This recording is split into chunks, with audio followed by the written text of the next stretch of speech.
Joe Concha, Fox News contributor and The Hill columnist. I was disappointed that nobody shouted out, but the baby formula thing, that's us. In fact, we're buying it globally.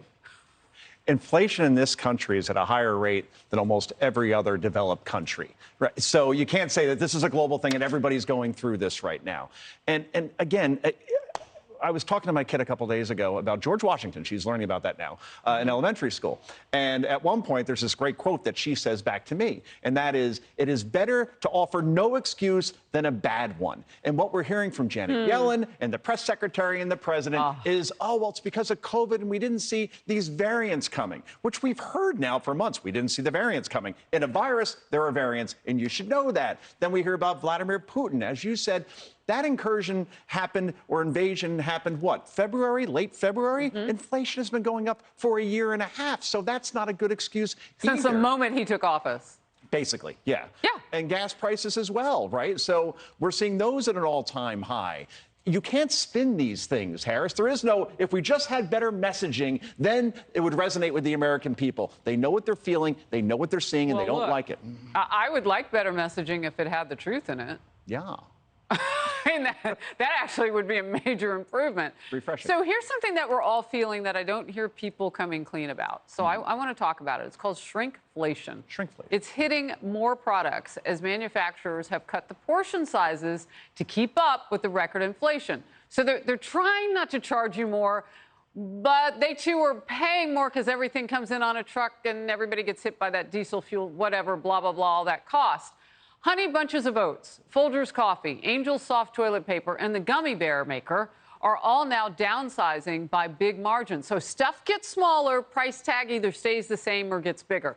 You notice this. I noticed that with toilet paper just yesterday. I swear. I looked at it and said, boy, these rolls look a lot smaller than they used to. Then my kids had potato chips. Same thing. You're paying a little bit more, but you're getting far less. And it makes me wonder, Harris, is this now permaflation? Is this something that, why, if I am a food maker or a toilet paper maker, would I go back to the original size and say, you know what, okay, we're past this now, we're going to give you what we used to? Well, or more importantly, would you go back to the original size at the original price? I'm not saying that they won't start making them big again. It's just that no one's going to volunteer for, you know, the dollar less that you were able to get it for. They don't make any money doing that, and you can't really begrudge them. We don't know how long we're going to be in this spot. And where we were with the supply chain crisis, cue Pete Buttigieg, wherever the heck he is, at least we're getting things now. We were really stuck, but we're still stuck with baby formula, one of the most important things to ever hit America to be very important. Out of.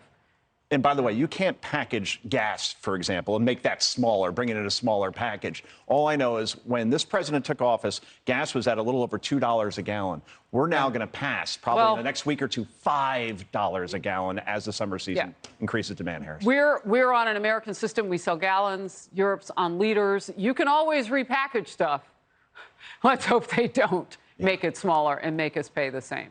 I mean, come on, milk you can buy in a half gallon. I'm not joking. Like, Biden really has lost the message here, and we don't see the action that he should be taking either. You know what? You are hearing it every day now, the national average for a gallon of regular gasoline, $4.95 a gallon. And as Joe is saying, how do you turn that around? Up more than 40 cents from just last month. By the way, we're only 8 days into this new month, so let's not pretend like it was 90 days ago. There will be political consequences for sure. Do you feel like there's a sense that there's someone to blame out there? If you had to blame anyone, could you? I don't like to get political, but I would say, you know, it starts from the top, president. The fact that we are seeing gas prices impact people's pocketbooks so much right now, would that change how you're considering voting for the next election? Definitely, definitely. I just know that one administration had cheaper gas, and this administration has more expensive gas. Morgan Ortega said it best on Outnumbered yesterday. She said, I bet people are missing the mean tweets and $1.99 a gallon gas.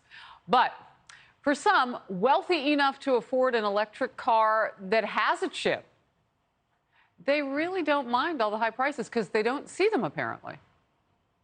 I'd have to say, just on the issue of gas prices, after waiting for a long time to have enough chips in this country to finally get my electric vehicle, I got it and drove it from Michigan to here this last weekend and went by every single gas station, and didn't matter how high it was. Oh, when privilege just chokes the heart right out of you. All right, Twitter, here we go. Twitter said the average cost of an EV is almost the same as the average income of a Michigan household. Look at that. Let them buy Teslas. Look at all of that. Joe. Talk about tone deaf. That is a campaign ad right there. Yeah. Representative Stabenow saying, I bought this $50,000, $60,000 car. I don't have to worry about gas Average anymore. cost, by the way, of an electric vehicle. Average cost. Her constituents, you think they can afford that? No shot. I'll leave it here. Americans, Democrat, Republican, Independent, overwhelmingly want America to be energy independent. So when this president canceled the extension of the Keystone Pipeline, canceled drilling in Anwar, canceled oil leases off the Gulf and off the Alaska coast, that is leading directly to what we're seeing. Again, this is an administration that loves to play the victim when these are all self-inflicted wounds, Harris. Joe Concha, breaking it down. Thank you for being in focus. Great to see you again. Enjoy your smaller bag of chips. Well, I still keep eating them because chips are a way of life. They are.